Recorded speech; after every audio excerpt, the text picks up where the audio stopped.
दोस्तों स्वागत है आपका आज की क्लास में। आज हम करने वाले हैं क्लास 9th का जो चैप्टर है संख्या पद्धति, जो चैप्टर नंबर है आपका 1। ठीक है, जो आपका चैप्टर नंबर 1 है, आज हम उसके एमसीक्यूज करने वाले हैं। तो जैसा कि मैंने आपको बताया कि आपके यहाँ से कितने नंबर पद के होंगे, 20 नंबर। आपका जब एग्जाम होता है तो एग्जाम में जो 20 मार्क्स के जो क्वेश्चन आते हैं ना, वो आते हैं आपके किससे, एमसीक्यूज से। ठीक है, जो आपके बहुविकल्पीय प्रश्न होते हैं। तो इस वीडियो में मैं जो आपका चैप्टर 1 है संख्या पद्धति, उससे रिलेटेड जो 20 क्वेश्चन है, महत्वपूर्ण बहुविकल्पीय प्रश्न है, वो मैं आपको कराने वाला हूँ। तो आप लास्ट तक वीडियो में बने रहें। और ये जो क्वेश्चन होंगे ना, वो सारे एनसीईआरटी की जो बुक है उस पर आधारित क्वेश्चन है। ठीक है, तो ये आपके लिए बहुत जरूरी हो जाता है करना, क्योंकि ऑब्जेक्टिव जो होते हैं 20 नंबर के होते हैं। ठीक, तो अगर आप चैनल पर नए हैं तो चैनल को बच्चों सब्सक्राइब कर लें, ताकि आपको और भी वीडियोस इस तरीके की मिलती रहे। आपके सारे एमसीक्यूज में सॉल्व करा दूंगा। ठीक है, तो हम चलते हैं पहले क्वेश्चन पे। तो पहला क्वेश्चन देख लेते हैं। हमसे कह रहा है कि पूर्ण संख्याएं कौन सी होती हैं। ठीक है, पहला क्वेश्चन क्या है, पूर्ण संख्याएं कौन सी होती हैं। तो पूर्ण संख्याएं जो होती हैं बच्चों, आपको पता होगा, आपने अगर इस चैप्टर को नहीं किया है ना, तो आपको चैनल के डिस्क्रिप्शन में लिंक मिल जाएगा, वहां से आप कर सकते हैं। तो देखिए, पूर्ण संख्याएं कौन सी होती हैं, वो संख्याएं होती हैं जो कि 0 से स्टार्ट होती हैं। 0, 1, 2, 3, 4। ठीक है, तो ऐसा कोई विकल्प है तो यहाँ पर हमारा आ रहा है ऑप्शन नंबर बी। ठीक है, तो यहाँ से जो आपके फर्स्ट क्वेश्चन हो जाएगा का आंसर हो जाएगा, वो क्या हो जाएगा, ऑप्शन बी। जो पूर्ण संख्याएं होती हैं वो 0, 1, 2, 3, 4 होती हैं। ठीक है, तो आई होप आपको ये क्लियर हो गया होगा। बढ़ते हैं नेक्स्ट क्वेश्चन पर। तो नेक्स्ट क्वेश्चन देख लेते हैं क्या कह रहा है आपसे। तो नेक्स्ट में आपसे कह रहा है कि प्राकृतिक संख्याएं कौन सी होती हैं। ठीक है, आपको बताना है प्राकृतिक संख्याएं कौन सी होती हैं। तो प्राकृतिक संख्याएं कौन सी होती हैं, ये आपको पता होगा। वो संख्याएं जो नेचुरल होती हैं, यानी प्राकृतिक होती हैं, जैसे 1, 2, 3, 4, 5, 6। जितने भी काउंटिंग नंबर होते हैं ना, जो गिनने के काम में आते हैं, ठीक है, वो सारे होते हैं आपकी प्राकृतिक संख्याएं। तो ऐसा आपका कौन सा ऑप्शन है यहाँ पर, हमारा जो ऑप्शन दिख रहा है, ऑप्शन नंबर है हमारा 1A। ठीक है, तो जो आपका फर्स्ट क्वेश्चन, सेकंड क्वेश्चन है, उसका आपका ऑप्शन ए राइट हो जाएगा। ठीक है, बढ़ते हैं आगे। तो क्वेश्चन नंबर हम देख लेते हैं थर्ड। तो थर्ड में आपसे क्या कह रहा है, देखिए, आपसे कह रहा है अपरिमेय संख्याएं कौन सी होती हैं। ठीक है, आपको बताना है अपरिमेय संख्याएं कौन सी होती हैं। तो यहाँ पर आपको 4 ऑप्शन दे रखे हैं, आपको कौन सा ऑप्शन ठीक है देख लेते हैं। देखिए, अपरिमेय संख्याएं जो होती है ना, उनको हम P अपॉन क्यू के रूप में नहीं लिख सकते। ठीक है, क्योंकि ये जो P अपॉन क्यू के रूप में लिखते हैं, वो किसको लिखते हैं, परिमेय संख्याओं को। ठीक है, जो आपकी परिमेय संख्याएं होती हैं उसको हम P अपॉन क्यू के रूप में लिख सकते हैं। और कंडीशन होती है P जो होता है वो 0 के इक्वल नहीं होना चाहिए। तो हम परिमेय संख्या को तो इस तरीके से लिख सकते हैं, लेकिन अपरिमेय संख्या को नहीं लिख सकते। तो आपसे कह रहा है जिन्हें हम P अपॉन क्यू के रूप में नहीं लिख सकते, तो ये आपका ऑप्शन सही हो जाएगा, हम इसको नहीं लिख सकते। आगे देखते हैं, कह रहा है P और Q पूर्णांक है, तो ये सही बात है। जो अपरिमेय संख्याएं होती हैं उसमें P और Q क्या होते हैं, पूर्णांक होते हैं। आगे कह रहा है शून्य के बराबर नहीं है। ठीक है, बिल्कुल ठीक बात कह रहा है ये। जो अपरिमेय संख्याएं होती है ना, अपरिमेय संख्याएं वो शून्य के बराबर नहीं होती है, क्योंकि शून्य भी क्या है, एक परिमेय संख्या है। क्यों, क्योंकि इसको भी हम P अपॉन क्यू के रूप में लिख सकते हैं, इसके नीचे 1 लगाकर। ठीक है, तो P बराबर 0 हो जाएगा और Q बराबर कितना, 1 हो जाएगा। कंडीशन होती है जो Q का मान है नीचे वाला, वो 0 के बराबर नहीं होना चाहिए। तो यहाँ पर 0 के बराबर नहीं है, ये किसके बराबर है, 1 के बराबर। तो जो आपका राइट ऑप्शन हो जाएगा वो हो जाएगा उपरोक्त सभी। ठीक है, तो सभी क्या है, इसकी अपरिमेय संख्याएं के साथ जाते हैं। तो हमारा क्वेश्चन नंबर 3 यहाँ से कंप्लीट होता है। बढ़ते हैं नेक्स्ट पर। तो नेक्स्ट हम देख लेते हैं क्वेश्चन नंबर 4 को। तो क्वेश्चन नंबर 4 में आपसे कह रहा है कि √25 कौन सी संख्या है। देखिए, सबसे पहले तो हम इसको सॉल्व कर लेते हैं। लिखा है √25। ठीक, और √25 लिखा है, आपको पता है रूट के अंदर 25 के हम गुणनखंड करें तो इसको हम 5 गुणा 5 लिख सकते हैं। ठीक है, और 5 गुणा 5 में हम क्या करेंगे बच्चों, जब जोड़ा बन जाता है ना रूट के अंदर, तो उसको हम एक बाहर ले लेते हैं, संख्या तो क्या आ जाता है, 5 आ जाता है। और जब 5 हो जाती है, ये क्या होगी देख लेते हैं, हमारे ऑप्शन में क्या कह रहा है, कह रहा है परिमेय संख्या। क्या 5 एक परिमेय संख्या है। देखिए, परिमेय संख्या कैसे, 5 के नीचे अगर मैं 1 लगा दूं तो भी तो इसको 5 ही बोलेंगे, तब भी इसको 5 बोलेंगे। और 5 क्या बन गई, यहाँ से देखिए P अपॉन क्यू के फॉर्म में बन रही है पूरी। तो 5 क्या होगी, एक परिमेय संख्या होगी। तो हम यहाँ से देखिए इसको कह देंगे क्या होगी, एक परिमेय संख्या होगी। ठीक है, अपरिमेय होगी नहीं। ठीक है, ए और बी दोनों नहीं हो सकते, इनमें से कोई नहीं, ये भी नहीं हो सकता। तो हमारा राइट आंसर जो हो जाएगा वो क्या हो जाएगा, परिमेय संख्या। ठीक है, तो फोर्थ क्वेश्चन कंप्लीट। बढ़ते हैं क्वेश्चन नंबर 5 की ओर। तो क्वेश्चन नंबर 5 में देखिए क्या कह रहा है हमसे। यहाँ पर कह रहा है कि निम्न में से कौन सी अपरिमेय संख्या है। कौन सी अपरिमेय संख्या, तो अपरिमेय संख्या देख लेते हैं कौन सी है। देखिए अगर मैं बात करूं रूट 25 की, तो रूट 25 में बच्चों हम इसको लिख सकते हैं 5, क्योंकि रूट के अंदर से हटाएंगे तो 5 आएगा, जो कि मैंने क्वेश्चन नंबर 4 में आपको बताया। बात करें हम रूट 6 की, तो रूट 6 में देखिए क्या करेंगे, रूट 6 के फैक्टर हो जाएंगे रूट के अंदर 2 गुना 3। तो यहाँ से इसके जोड़े में से कुछ कॉमन नहीं आ रहा है, और जब कुछ कॉमन नहीं आता है तो हम क्या करते हैं बच्चों, वो हो जाती है आपकी अपरिमेय संख्या। ठीक है, वो हो जाती है अपरिमेय संख्या। तो अगर हम बात कर लें यहाँ 3 की, तो 3 में क्या है, 3 के नीचे हम 1 लगा सकते हैं, ये भी परिमेय संख्या बन जाएगी। और 2/3 है, ये अपने आप में ही परिमेय संख्या दे रखी है। तो हमारा जो ऑप्शन हो जाएगा राइट, वो हो जाएगा रूट 6। ठीक है, ये रूट 6 जो होगा आपका आंसर हो जाएगा। ठीक, तो बढ़ते हैं नेक्स्ट क्वेश्चन पर। तो देख लेते हैं क्वेश्चन नंबर 6 को। तो क्वेश्चन नंबर 6 में देखिए क्या कह रहा है, कह रहा है निम्न में से कौन सी परिमेय संख्या है। आपको बताना है इनमें से परिमेय संख्या कौन सी है। तो परिमेय संख्या बताने के लिए आप क्या करेंगे, देखिए सबसे पहले आपसे कह रहा है रूट 8 और रूट 7 और 5 और 11। तो इनमें परिमेय संख्या कौन सी होगी, तो परिमेय संख्या जिसको हम पी अपॉन क्यू के रूप में लिख दें, है ना, पी और क्यू के रूप में। और देखिए परिमेय संख्या अगर कोई रूट लगाए और रूट के अंदर कोई ऐसी संख्या है जो कि परफेक्ट स्क्वायर होती है, ठीक है, जैसे कि 25 हो गया रूट के अंदर, या रूट के अंदर हो गया 36, या रूट के अंदर हो गया 49, या रूट के अंदर हो गया आपका रूट के अंदर हम रख सकते हैं 81। अगर इस तरीके से हैं जो पूर्ण वर्ग संख्याएं होती हैं, तो उनको तो बच्चों हम कहते हैं परिमेय संख्या। लेकिन अगर रूट 8 की बात करें तो ये अपरिमेय संख्या हो जाएगी, और रूट 7 की बात करें ये भी अपरिमेय, और रूट 11 की बात करें तो ये भी अपरिमेय संख्या बन जाएगी। तो जो आपकी परिमेय संख्या बनेगी वो क्या बनेगी, वो बनेगी आपकी क्या, परिमेय संख्या 5।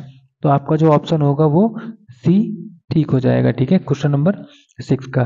ठीक है, आगे बढ़ते हैं क्वेश्चन नंबर 7 को देख लेते हैं। तो 7 में देखिए आपसे क्या कह रहा है, आपसे कह रहा है आपको बताना है यहाँ पर कि निम्नलिखित में से कौन सी अनबसानी अनबसानी आवृत्ति है। तो बच्चों इसमें देखिए आप कैसे बताएंगे, ये जो वर्ड आ रहा है ना अनबसानी, इसका मतलब क्या होता है, अनबसानी आवृत्ति। इसका मतलब पहले समझ लीजिए, इसका मतलब वो होता है कि मान लो कोई एक संख्या है, मान लो कोई एक संख्या है, मैंने उसको करा भाग। ठीक है, ये y एक संख्या है, भाग करा तो उसमें जो नंबर आ रहे हैं ना, जो आंसर में आ रहा है भागफल, वो आ रहा है 1 2 3, फिर से 1 2 3, फिर 1 2 3, यानी कि एक हमें एक ना, एक जिसको बोलते हैं खंड, एक खंड मिल रहा है यहाँ पे 1 2 3 1 2 3 1 2 3, ऐसे ही फिर से आएगा 1 2 3। तो इस तरीके की जो संख्याएं होती हैं उनको बोलते हैं हम क्या, अनबसानी आवृत्ति बोलते हैं उसको। ठीक है, तो इतना क्लियर हुआ। अब देखिए आगे बढ़ते हैं। अब इसके बाद मैं आपको बताता हूँ ये इसमें राइट आंसर कौन सा होगा। देखिए अगर मैं इसकी बात करूं तो बच्चों इसमें जो है ना 4/5 की बात कर रहा है। तो अगर मैं 4 को और 5 को अगर मैं डिवाइड कर लूँ ना इससे, तो 5 से अगर डिवाइड करूँ, 0 पॉइंट लगा के 0 लगा दूँ, तो 5 8 40 पूरा पूरा कट जाएगा। ठीक है, ये तो पूरा पूरा कट जाएगा, तो ये तो हमारा ऑप्शन होगा नहीं। ठीक, आगे बढ़ते हैं 1/7 पे। ठीक है, 1/7 और 2/5, 2/5 की अगर मैं बात करूं तो बच्चों 2 को अगर मैं 5 से भाग दूं तो पॉइंट लगा सकता हूँ, यहाँ 0 बढ़ा सकता हूँ, तो 5 चौक हो जाएगा 20, और ये भी पूरा पूरा कट जाएगा, तो ये भी आपका ऑप्शन नहीं हो सकता। बात करूं मैं 1/7 की, ठीक, तो 1/7 में मैं यहाँ पे देखिए आपको बता देता हूँ, 1/7 में क्या है, 1 को 7 से अगर मैं भाग दूं, ठीक, तो मैं क्या करूंगा, पहले पॉइंट लगा दूंगा और एक 0 बढ़ा दूंगा, तो 7 ही कम मिलेगा 7, फिर 3 बचेगा, फिर पॉइंट लगा हुआ है 0 बढ़ा सकता हूँ, 7 चौक हो जाएगा 28। ठीक है, फिर कितना बचेगा 2, पॉइंट लगाए 0 बढ़ा सकता हूँ, तो 7 चौक 28 हो गया था, और 7 दूनी हो जाएगा 14। ठीक, माइनस करूंगा तो 6 आ जाएगा, पॉइंट लगाए फिर 0 बढ़ा सकता हूँ। ठीक है, तो अब 7 7 49, 7 8 ले लूंगा मैं, कितना 56। ठीक है, 56 ले लूंगा, फिर से कितना बचेगा मेरे पास 4, फिर पॉइंट लगाऊंगा फिर 0 बढ़ाऊंगा। ठीक है, तो आएगा 7 चौक 28, 7 चौक 28, 7 पंजी हो जाएगा 35। ठीक, तो ये क्या है बच्चों, चलता रहेगा। ठीक है, निरंतर चलता रहेगा और चलते रहने के कारण जो हमारा आंसर हो जाएगा वो क्या हो जाएगा, ऑप्शन सी। तो ऑप्शन सी जो होगा आपका वो होगा अनबसानी आवृत्ति। ठीक है, यहाँ से क्लियर हुआ आपका क्वेश्चन नंबर 7। ठीक, आगे बढ़ते हैं। अच्छा हाँ, यहाँ पर ध्यान दीजिएगा बेटा, यहाँ पर जो है ना ये जो 1/7 आ रहा है ये ऑप्शन में गड़बड़ हो गया, A C C D हो गया, ये बी ऑप्शन है। ठीक है, ये है बी ऑप्शन। तो ये हमारा क्लियर हो जाएगा। यहाँ से बढ़ते हैं नेक्स्ट क्वेश्चन पर। क्वेश्चन नंबर 8 देख लेते हैं। देखिए क्वेश्चन नंबर 8 में कह रहा है कि निम्नलिखित में से ज्ञात करो कि कौन सा 7 दशमलव है, 7 नहीं शांत है यहाँ। ठीक है, यहाँ पर बिंदी लगेगी, शांत दशमलव है। अब शांत दशमलव कौन सा था वो भी मैं आपको बता देता हूँ। देखिए मान लीजिए अगर मैं यहाँ से 20 को और 5 से भाग दूं तो 5 चौक कितना आ जाएगा बच्चों, 20 आएगा। ठीक है, 5 चौक कितना हो जाएगा, 20। और जब यहाँ पर 20 आ जाएगा तो इसका मतलब ये है कि 5 से पूरा पूरा कट गया और कटने के बाद ये शांत बैठा है एक जगह पर। ठीक है, ऐसे ही दूसरा अगर एग्जाम्पल लूँ, यहाँ से लेता हूँ जैसे 4/5 की अगर बात करूँ तो 4 को अगर मैं 5 से भाग दूं तो पहले मैं पॉइंट लगाऊंगा, एक जीरो बढ़ाऊंगा, तो 5 अट्ठे कितना हो जाता है, 40 हो जाएगा, काटूंगा जीरो, तो ये कट के यहाँ जीरो आ जाता है। यानी कि जिस भाग में शेषफल हमारा जीरो आ जाए वो होती है बच्चों क्या, शांत दशमलव। यानी कि दशमलव के बाद कोई भी संख्या जो है शांत हो जाए उसको बोलते हैं हम शांत दशमलव। ठीक, और इसी और एक और होता है अशांत। अशांत में क्या होता है, वो शांत ही नहीं होती है। ठीक है, वो शांत नहीं होती, उसको हम अशांत बोलते हैं। अब जैसे बात करें, इसकी बात कर रहा है तो बच्चों 4/5 तो ये तो शांत हो गई। ठीक है, तो यहाँ पर ऑप्शन आपका 4/5 ही आ जाएगा क्योंकि ये शांत हो गई। अगर 1/3 की बात करूँ तो 1/3 आपकी अशांत हो जाएगी, और 2/3 की बात करूँ ये भी आपकी अशांत हो जाएगी। ठीक है, अच्छा यहाँ पर एक और होता है इसको पहचानने का तरीका। उसमें क्या होता है कि अगर कोई भी संख्या है, मान लो ये अभी बात करें हमने 4/5 की। ठीक है, अगर मैंने 4/5 की बात करी, अगर नीचे बच्चों क्या आ रहा है, अगर 5 आ रहा है या फिर 2 आ रहा है, अगर नीचे यानी कि जो आपका हर होता है, हर में अगर गुणनखंड करें तो 5 और 2 आ रहा है, इसका मतलब है वो जो होगी शांत ही होगी। ठीक है, वो शांत ही होगी अगर 5 और 2 आ रहा है। जैसे यहाँ पर 5 आ गया तो इसको पहचानने का तरीका यही है, नीचे अगर 5 आ रहा है तो वो क्या होगी बच्चों, शांत दशमलव प्रसार होगा। ठीक है, इस बात का ध्यान रखेंगे, ये बहुत ही आपके एग्जाम में पूछा जाता है। बढ़ते हैं क्वेश्चन नंबर 9 की तरफ। तो 9 में आपसे कह रहा है 1/5 का दशमलव रूप क्या है। अब जो बात कर रहा है 1/5, ठीक है, इसका कह रहा है दशमलव रूप क्या है। तो दशमलव रूप के लिए हम क्या करते हैं, जब दशमलव में बदलना होता है, देखिए दो तरीके बताऊंगा। एक तो आपने ये कराया आपके कॉलेज में या सॉरी आपके स्कूल में कराया होगा, 5 को 5 से भाग दे दूं 1 को। तो इसको भाग देने के लिए क्या करते हैं, पहले जीरो लगा के एक पॉइंट लगा लेते हैं, उसके बाद यहाँ एक जीरो बढ़ा लेते हैं, और 2 बार लूंगा मैं इसको तो कितना आएगा, 5 दूनी 10, पूरा पूरा कट जाएगा। ठीक है, तो आपका जो 1/5 आ रहा है वो कितना आ रहा है, वो आ रहा है मेरे पास 0.2। तो इस हिसाब से आपका आंसर होगा 9 का question number, sorry option A. ठीक है, 9 का जो होगा ऑप्शन ए होगा। अब देखिए एक मेथड तो ये रहा, अब इसी में मैं आपको एक और मेथड बता देता हूँ। देखिए उस मेथड में क्या होता है कि लिखा है 1/5। ठीक है, हमें नीचे जो करना होता है ना, जो हमारे पास होता है हर, हर को हमें या तो 10 बना लो या 100 बना लो या 1000 बना लो, यानी कि ऐसा बना लो कि जीरो जीरो आए उसमें ज्यादा। तो मैं 5 की गुणा किससे करूं, 5 की गुणा किससे करूं कि 10 बन जाए। ठीक है, क्योंकि 5 के नजदीक तो 10 ही है, 100 तो है नहीं। तो 10 बनाना है तो बच्चों मैं 2 से यहाँ गुणा कर लेता हूँ, 2 से यहाँ कर लेता हूँ, ऊपर और नीचे अंश और हर दोनों में करनी होती है जब भी गुणा या भाग करें तो 2 एकम 2 आ जाएगा और 5 दूनी हो जाएगा 10। ठीक है, अब ये हो गया। अब देखिए अब क्या करेंगे, अब जो हमारे पास ये जो आ रहा है 2/10, इसमें जो ऊपर आ रहा है 2, ठीक है, ऊपर कितना आ रहा है, ये 2 आ रहा है, तो ये आ गया आपका 2। अब इस 2 को ऐसे लिखो, यहाँ पॉइंट के यहाँ नीचे देखेंगे तो कितना आ रहा है 10, 10 में कितने जीरो, एक जीरो, तो एक नंबर काउंट करके यहाँ पे पॉइंट लगा लो। ठीक है, और पॉइंट से पहले जीरो आता है तो कितना आता है 0.2। तो आपके पास दो मेथड है, या तो आप इस मेथड से कर लो या भाग करके कर लो।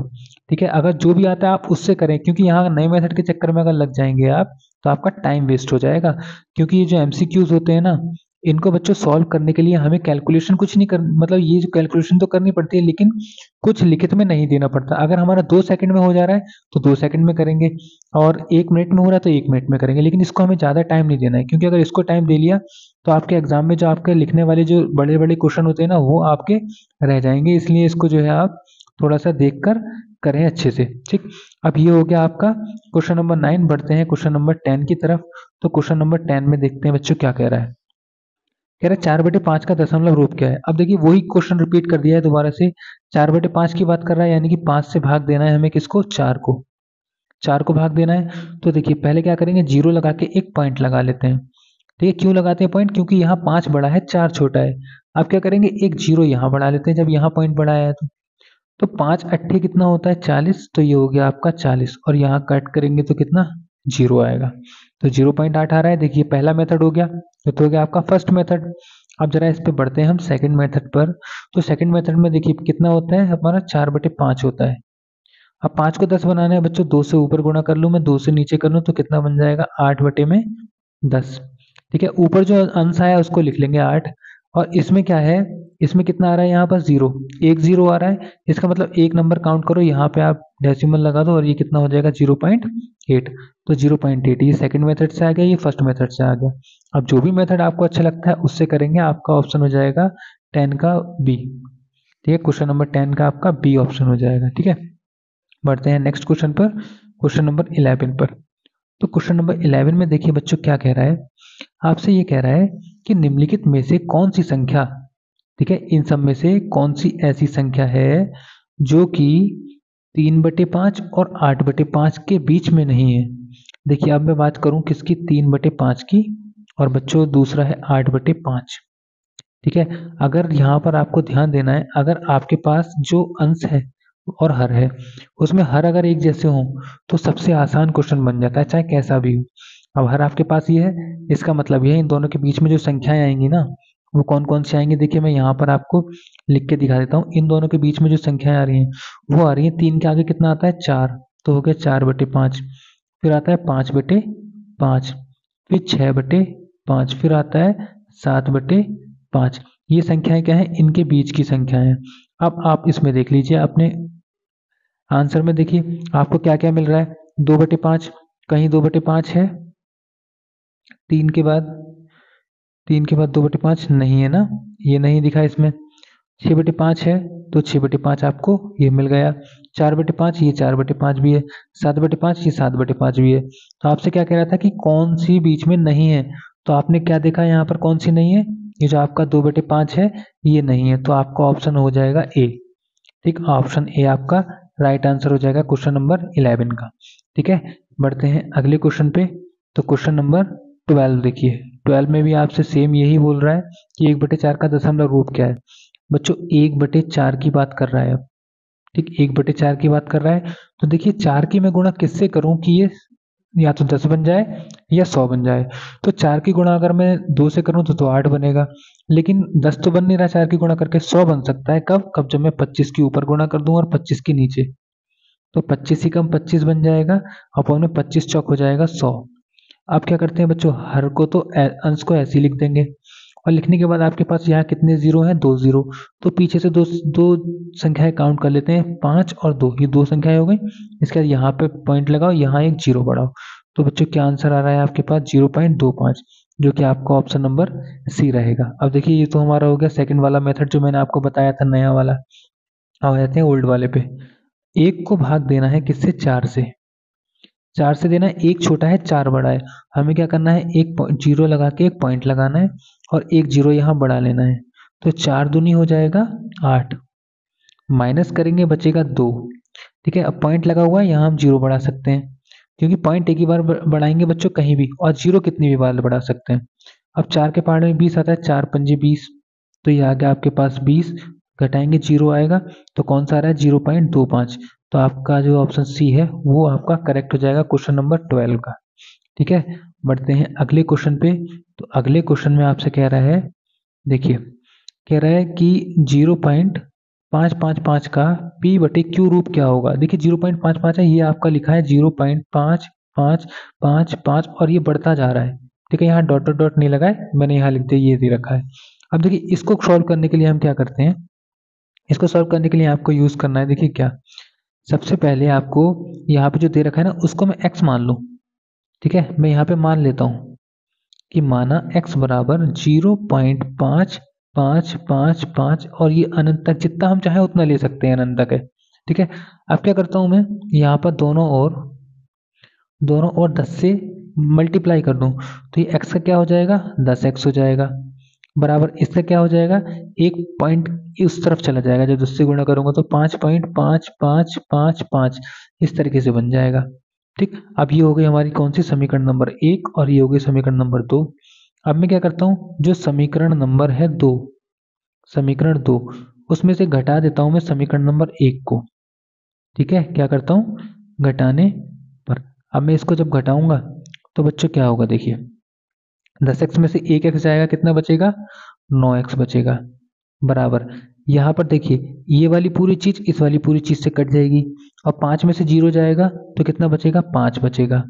तो x का मान कितना आ जाएगा, यहाँ से 5 अपनी जगह रहेगा, और ये 9 जो गुणा में है ये किस में आ जाएगा, भाग में। तो x बराबर कितना बन रहा है, 5/9। क्या कहीं ऑप्शन में आ रहा है 5/9, ये आ रहा है आपके ऑप्शन नंबर ए में। ठीक है, तो 5/9 आपका ऑप्शन नंबर ए ठीक हो जाएगा क्वेश्चन नंबर 13 का। ठीक है, इसमें क्या आपको मैं करीब 3 से 4 क्वेश्चन दूंगा। ये क्वेश्चन आपके एग्जाम में दोनों तरीके से आते हैं, एक तो इस मेथड से भी आता है जो मैंने आपको ये बताया है, और दूसरा आपका इसके एमसीक्यूज में दे सकता है। ठीक है, एमसीक्यूज यानी बहुविकल्पों में दे सकता है। तो आप अच्छे से देखें इन क्वेश्चन को और तैयारी कर लें। ये क्वेश्चन मैंने आपको एनसीईआरटी की जो आपकी बुक है ना, उसकी जो एक्सरसाइज है वो सारी मैंने करा रखी है। अगर नहीं देखी दे रखी है देखिए आपने, तो इसकी प्लेलिस्ट में जाएं, वहां पे आपको मिल जाएगी और आसानी से आप वहां पे कर सकते हैं। ठीक, तो बढ़ते हैं अगले क्वेश्चन पे।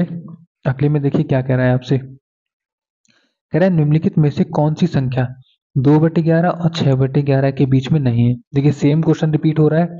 देखिए अब मैं आपको यहाँ पे बता देता हूँ। आपसे कह रहा है 2/11 और दूसरा है कितना, 6/11। इनके बीच आने वाली जितनी संख्या है वो कौन सी होंगी, आप क्या बता सकते हैं। वो संख्याएं होंगी, देखिए यहाँ पर 11 है, यहाँ भी 11 है, तो 2 से लेकर 6 तक की संख्या लिखनी है। 2 के बाद आता है 3, 4, 5 और 6 अपने आप में है। बटे में लगा दो 11, बटे में लगा दो 11, यहाँ भी बटे में 11। ये हो गई इन दोनों के बीच की संख्याएं। अब ये 3 संख्याएं आपसे कह रहा है कि निम्नलिखित में से कौन सी संख्या 2/11 और 6/11 के बीच की नहीं है। तो कौन सी नहीं है, देखिए 3/11 की बात कर रहा है, ये भी आ चुका है आपका इसमें, तो ये तो होगा नहीं। और 4/11 ये रहा, ये भी नहीं होगा। 5/11 तो ये रहा, तो कौन सी नहीं है इसमें, आपकी ये वाली नहीं है। तो ऑप्शन नंबर बी आपका ठीक हो जाएगा क्वेश्चन नंबर 14 का। ठीक है, यहाँ तक आपका क्लियर हो गया। बढ़ते हैं नेक्स्ट क्वेश्चन पे। तो क्वेश्चन नंबर है 15। ठीक है, इंपॉर्टेंट क्वेश्चन है। देखिए कह रहा है 0.333 का p/q रूप लिखना है। देखिए क्या लिखा है ये, 0.3333 और ये कहाँ तक जा रही है, अनंत तक जा रही है। ठीक है, इसका आपको लिखना है p/q रूप। तो p/q रूप के लिए हम वही करेंगे। देखिए अगर एक जैसी संख्याएं आ जाती है ना, जैसे 3 3 3 3 या 4 4 4 4 5 5 5 5 एक साथ, सबसे आसान होता है। ठीक है, उसका देखिए तरीका क्या होता है। आपको देखिए यहाँ पे क्या करना है, हम यहाँ पे जो है मान लेंगे कि ये x बराबर दे रखा है। देखो शॉर्ट मेथड भी बताऊंगा, लॉन्ग मेथड भी। ठीक है, क्योंकि कंसेप्ट आना चाहिए, उसके बाद हम उसके शॉर्ट मेथड बना सकते हैं। मान लूंगा मैं x बराबर है 0.3333 और ये अनंत तक जा रहा है, जितनी चाहे उतनी ले सकते हैं, और ये हो गया आपकी समीकरण नंबर 1। अब मैं दोनों तरफ क्या करूंगा बच्चों, 10 से गुणा, तो ये कितना बन जाएगा, 10x। और जब 10 से इसमें गुणा करूंगा तो ये जो पॉइंट आ रहा है ये वाला, ये क्या करेगा, ये इस तरफ आ जाएगा यहाँ पर, तो ये हो जाएगा 3.333 और अनंत तक जितनी चाहे ले सकते हैं। ये बन जाएगी समीकरण नंबर 2। ठीक, अब क्या करते हैं, समीकरण नंबर 2 में से एक को घटा लेते हैं। ठीक है, और घटाएंगे कैसे, देखिए मैं आपको यहाँ बता देता हूँ। ये लिखा है 10x बराबर, यहाँ कितना है 3.333 और अनंत तक कितनी भी ले सकते हैं। घटाना क्या है, ये x बराबर 0.3333 और अनंत तक, इसको घटाना है। ठीक, अब घटा लेते हैं, यहाँ से माइनस करेंगे तो 10 में से 1 जाएगा तो कितना, 9x बचेगा, बराबर 3 में से 0 गया 3, और यहाँ पर कितना बच्चों, ये सारी चीज कट जाएगी, क्योंकि 3 में से 3 गया 0 0 0 0 सब कट जाएगा। तो ये बचेगा हमारे पास x बराबर 3 बटे में ये 9 जो आएगा ये कहाँ चला जाएगा, भाग में। अब 3 एकम 3 और 3 3 9, तो कितना आ रहा है, 1/3। ठीक है, तो 1/3 क्या कहीं ऑप्शन में आ रहा है आपके, ऑप्शन में देख लेते हैं। 1/3 15 क्वेश्चन के ए में आ रहा है, तो आपका ये हो जाएगा इसका p/q फॉर्म। ठीक है, यानी कि परिमेय संख्या की जो फॉर्म होगी वो क्या होगी, 1/3। ठीक है, तो आई होप आपको सारे अच्छे से समझ में आ रहे होंगे। अगर कोई भी दिक्कत परेशानी है ना, तो वीडियो को बैक करके और दोबारा से ज़रूर पूछें, अगर कोई भी डाउट रहता है आपका। ठीक है, कोई भी डाउट है आप मुझसे क्लियर कर लें, मैं आपका डाउट क्लियर कर दूंगा। ठीक है, अगर आप अच्छा, इसमें आपको ये भी बताना है कि जो मैंने आपसे क्वेश्चन पूछे हैं ना, इन क्वेश्चन में कितने आपने, ये जो 20 क्वेश्चन मैं करा रहा हूँ, इसमें से आपने कितने के करेक्ट आंसर दिए हैं, यानी आपको कितने करेक्ट आंसर थे, ये आपको कमेंट बॉक्स में कमेंट करके बताना है। ठीक है, आगे बढ़ते हैं, आते हैं 16 क्वेश्चन पर। तो 16 क्वेश्चन में देखिए क्या कह रहा है आपसे। कह रहा है एक नंबर लिखा है 0.4545 यानी कि 45 रिपीट होता जा रहा है। इसका मतलब नंबर जो है ना वो है 0.45 और इसके ऊपर लगा दो एक बार। ये है आपका क्वेश्चन। ठीक, ये आपका क्वेश्चन है, यहाँ बार लगा दिया। तो कह रहा है इसको लिखना है हमें P बटे Q के फॉर्म में। ठीक, तो इस क्वेश्चन में देखिए कैसे करेंगे, है सेम वही तरीका है, बस थोड़ा सा यहाँ पर दो संख्याएं आ गई हैं, वहां केवल एक ही संख्या थी। अब जैसे यहाँ दो संख्याएं आ गई, तो हम क्या करेंगे, जैसे ये लिखा है मान लो इसको x बराबर, तब इसमें जो गुणा करेंगे, यहाँ दो संख्याएं तो हम इसमें गुणा करेंगे 100 से, जिसमें दो जीरो आते हैं। तो बच्चों इसमें अगर गुणा करूं तो ये कितना हो जाएगा 100x बराबर, ये जब 100 से गुणा करूंगा 100 में कितने जीरो होते हैं, दो जीरो होते हैं। ये जो दो जीरो होंगे ये क्या करेंगे, इस पॉइंट को दो संख्या आगे ले आएंगे यहाँ पे, तो ये कितना हो जाएगा 45.45 और यहाँ अनंत तक चलता रहेगा। तो ये कौन सी पहली समीकरण, ठीक है, और ये कौन सी आपकी दूसरी समीकरण हो गई। आप क्या करते हैं, समीकरणों को माइनस कर लेते हैं। तो देखिए 100x है बराबर कितना 45.45 और डॉट डॉट डॉट चलेगा, माइनस करना है x बराबर 0.4545 डॉट डॉट डॉट, ये करते रहना है। ठीक, अब माइनस कर लेंगे इसको, तो माइनस करेंगे तो बचे 100 में से जब आप x घटाएंगे तो कितना बचेगा 99x बराबर, यहाँ 45 में से जीरो जाएगा तो 45 और ये सारा आपस में कट जाएगा। ठीक है, तो आपके पास जो फाइनली बचेगा 99x बराबर 45। ठीक, अब इसको देखिए कैसे करेंगे, यहाँ पर मैं इसको इरेज कर देता हूँ। ठीक है, यहाँ पर इरेज कर देता हूँ और यहाँ से देख लेते हैं हम 99 बटे 45 को सॉल्व करके। 99x बराबर कितना है 45, तो x बराबर कितना हो जाएगा बच्चों 45 बटे में 99 हो जाएगा। अब दोनों को देखिए 9 से काट सकता हूँ, 9 से जाएगा 11 निम्न 99 और 9 से जाएगा 9 पंजे 45, तो कितना बन रहा है 5/11। ठीक है, तो 5/11 कहीं पर आ रहा है आपका 5/11, 5/11 जो आ रहा है आपके ऑप्शन नंबर सी में आ रहा है। ठीक, तो आपका ऑप्शन सी करेक्ट हो जाएगा। ठीक, तो इस टाइप के क्वेश्चन होंगे जो आपको डिफरेंट डिफरेंट तरीके के मिलेंगे। ठीक, उनको सॉल्व करने का मेथड वही रहेगा, सेम मेथड रहेगा, आपको घबराना नहीं है, इसी तरीके के क्वेश्चन आएंगे आपके अगर इस चैप्टर से आते हैं तो। ठीक है, क्योंकि ये जो मैंने क्वेश्चंस लिए हैं मोस्ट इंपॉर्टेंट क्वेश्चन लिए हैं जो आपके वीडियो में जो करा रहा हूँ। अब देखिए जैसे आपसे कह रहा है, इस क्वेश्चन में भी थोड़ा सा अधूरा दे रखा है आपको।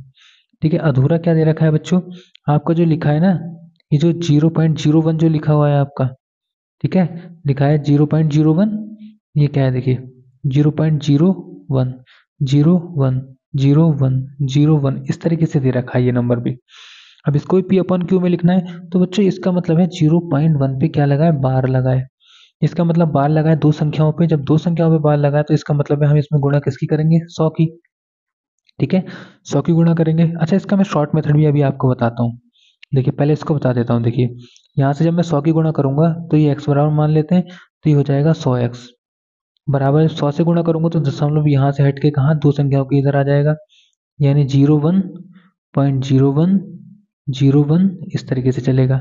आप क्या करते हैं माइनस कर लेते हैं, है ना, तो 100x में से एक x जाएगा, कितना बचेगा 99x बराबर, जब एक में से जीरो जाएगा तो एक बचेगा और ये सारी चीज क्या हो जाएगी, कट जाएगी। ठीक है, तो x बराबर कितना आ जाएगा 1/99।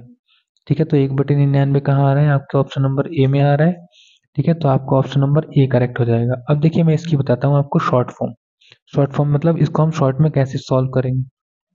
ठीक है, तो देखिए शॉर्ट में अगर आपको इसको सॉल्व करना है तो उसका सबसे इजी मेथड मैं बता देता हूँ आपको। देखिए सबसे पहले देखिए क्या लिखा है, 0.01 इस तरीके से रिपीट हो रही है। आपको देखना है कितनी संख्याएं रिपीट हो रही हैं। तो यहाँ पर अगर देखा जाए तो दो संख्याएं हैं 01 01 01 01 रिपीट हो रही हैं। दो संख्याएं हैं, इसका मतलब है आपको दो जीरो वाला एक नंबर होता है क्या 100। इसमें से एक घटा लो, एक घटाओ कितना बचेगा 99। ठीक है, ऊपर ऊपर क्या लिखना है, इस पूरी संख्या को ही लिख देना है। 01 आ रहा है तो 01 ही लिख दो, तो कितना आ जाएगा 1/99। ये आपका आंसर हो जाएगा। ठीक है, ये 1/99 आपका आंसर हो जाएगा। ऐसे ही देखिए दूसरे वाले का शॉर्ट मेथड बताता हूँ। जैसे ये था, इसमें आपसे कह रहा था, क्या लिखा था 0.4545 लिखा है ना, 0.4545 रिपीट कौन क्या हो रहा है 45 दो नंबर वाला। जब दो नंबर वाला रिपीट हो तो मैंने अभी आपको बताया था क्या करना है आपको। देखिए अभी यहाँ पर करके बता देता हूँ मैं आपको। मैंने बताया था बच्चों, दो संख्याएं आ रही है ना यहाँ पे, और जब दो संख्याएं आएंगी तो आपको क्या करना है, जो 45 है उसको तो पूरा लिखना है, क्योंकि इसके ऊपर क्या लगा है बार लगा है 45 के, तो 45 पूरा आएगा। बटे में जब दो संख्याएं हैं तो दो संख्याओं वाली एक संख्या क्या होती है, दो जीरो वाली 100, 100 में से एक घटा लो कितना 99। अब इनको काट लो 9 से 11 बार, और 9 पंजे 45, तो 5/11 आ गया। ठीक है, ये इसका शॉर्ट मेथड है। ठीक, और भी मैंने क्वेश्चन कराया था उसमें देख लेते हैं। देखिए यहाँ पर 0.33 था, इसमें देखिए कैसे करेंगे ये भी मैं आपको बता देता हूँ। देखिए पहले मैं इसको इरेज कर देता हूँ, उसके बाद सॉरी यहाँ पर है, इसको मैं इरेज कर देता हूँ, उसके बाद बताता हूँ आपको। देखिए यहाँ पर क्या है ना बच्चों, दे रखा था 0.3333 इस तरीके से दे रखा है।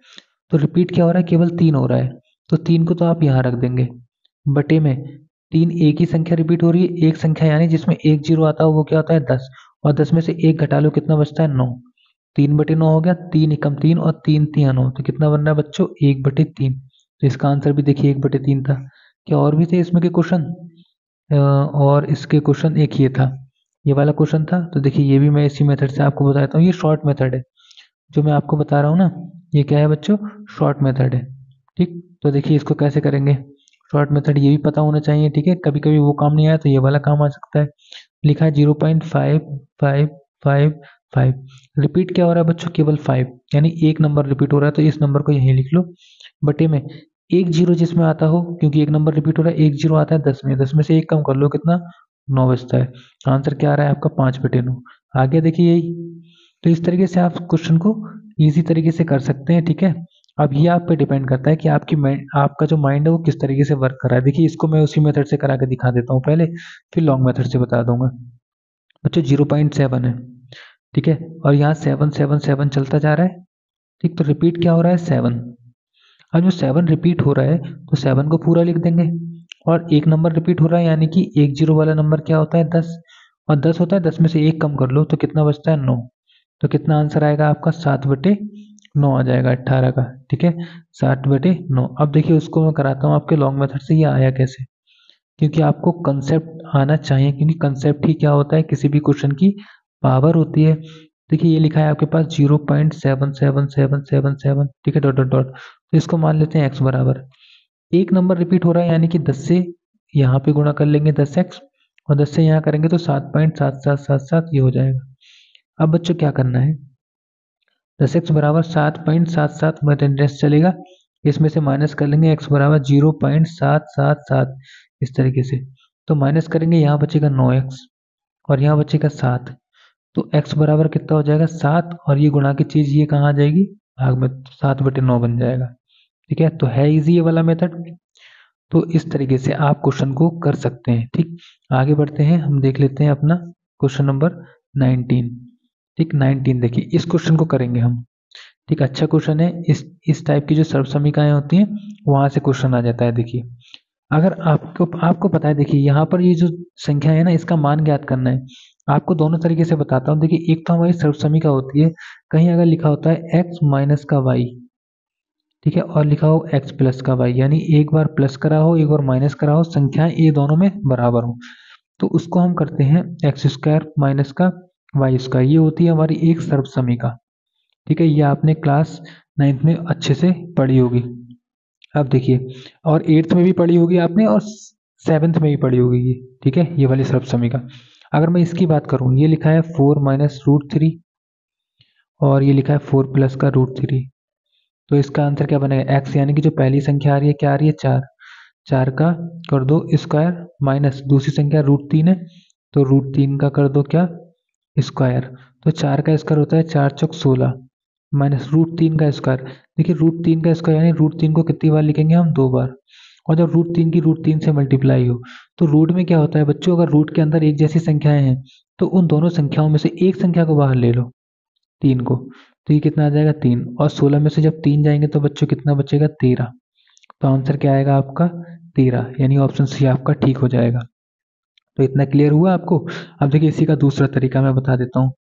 ठीक, एक क्वेश्चन के कई तरीके होते हैं, डिपेंड करता है आप क्वेश्चन को किस तरीके से आप सॉल्व करते हैं।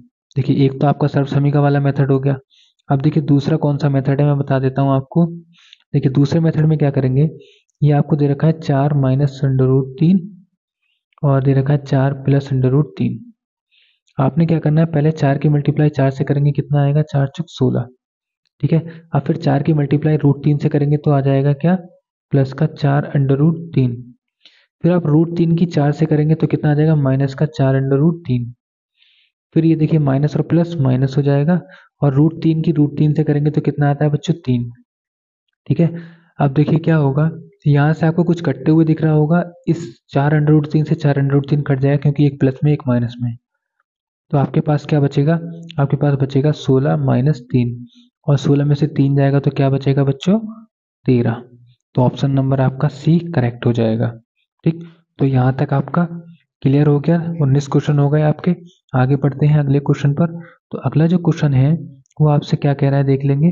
देखिए कह रहा है कि 1/√5 के हर का परिमीकरण ज्ञात करो। ठीक है, आपको दे रखा है 1/√5, ये आपको दे रखा है। आपसे कह रहा है हर जो दे रखा है इसका परिमीकरण करना है। परिमेयकरण। अब बच्चों ये परिमेयकरण क्या होता है, परिमेयकरण का मतलब होता है जो √3 है, सॉरी √5 है, √5 इस √5 जो है अभी क्या है ये अपरिमेय संख्या है, इसको परिमेय बनाना है। इसको क्या बनाना है परिमेय बनाना है। तो परिमेय में कैसे बना सकता हूँ, देखिए बच्चों यहाँ पे आपको मैं करके दिखा देता हूँ। अगर आपको परिमेय बनाना है ना इसको, तो कैसे बना सकते हैं देखिए। सबसे पहले हमें जो दे रखा है उसको लिख लो 1/√5। अब जो नीचे हर का करना है तो हर में क्या √5, तो जो भी संख्या हो ना उसी को ऊपर और नीचे यानी कि अंश और हर दोनों में गुणा कर लो। और जब गुणा करेंगे तो ऊपर कितना हो जाएगा 1 की √5 से करेंगे तो √5 बटे में √5 के √5 से करेंगे तो कितना बचेगा 5 बचेगा। ठीक है, तो कितना आ रहा है √5/5। क्या कहीं ऑप्शन में आपको दिख रहा है, आपको जो ऑप्शन में दिखेगा ए में दिखेगा। ठीक है, √5/5। तो आपका आंसर हो जाएगा क्या √5/5। ये हो जाएगा आपका क्वेश्चन नंबर 20 का आंसर। ठीक है, तो बच्चों इसमें देखिए क्या था, मैंने आपको क्या क्या बताया। सबसे पहले मैंने आपको बताया कि आपका जो एग्जाम स्टार्ट होगा तो उसमें सबसे पहले दे रखे होंगे 20 क्या MCQs। ठीक है, MCQs यानी बहुविकल्पीय प्रश्न आपके 20 देगा और 20 देगा। अगर अब देखिए यहाँ से जो आपका पहला चैप्टर है, चैप्टर नंबर जो 1 है, अगर उससे कोई भी अगर ऑब्जेक्टिव आता है यानी कि आपका MCQ बहुविकल्प आता है तो इन 20 में से ही आएगा। इस 20 में से ही आने का मतलब ये है कि इसी टाइप का होगा, इससे हटके नहीं आ सकता। ठीक है, इससे हटके आएगा ही नहीं। तो आपको अगर आपके 20 नंबर पक्के करने हैं ना तो चैनल को सब्सक्राइब करके रख लें और मैंने इसकी सारी वीडियो करा रखी है, उन सारी वीडियो को देखें और आपको रोजाना लगभग 20 क्वेश्चन हर चैप्टर से आपको मिलेंगे। ठीक है, जब तक आपका एग्जाम नहीं हो जाता तब तक मैं आपको ये 20 क्वेश्चन की प्रैक्टिस कराता रहूंगा। साथ में चैप्टर से रिलेटेड जितने भी आपके क्वेश्चन होंगे, ठीक है, इंपॉर्टेंट जितने भी बनेंगे, ठीक है, इंपॉर्टेंट क्वेश्चन जितने बचेंगे उन सभी क्वेश्चन को मैं कराऊंगा। ठीक है, तो चैनल को सब्सक्राइब कर लें और आप बेल आइकन को प्रेस कर लें और जो है अगर आप वीडियो आपको अच्छा लगा है, ठीक है, आपको सेशन अच्छा लगा है तो वीडियो को लाइक करें। ठीक है, और इसके बाद सब्सक्राइब कर दें। ठीक, तो रोजाना आपके लिए लेकर आता रहूँगा ऐसे ही मज़ेदार क्लासेस। तो तब तक के लिए चैनल को सब्सक्राइब करें और वीडियो को लाइक करें। मिलते हैं नेक्स्ट वीडियो में। Thanks for watching.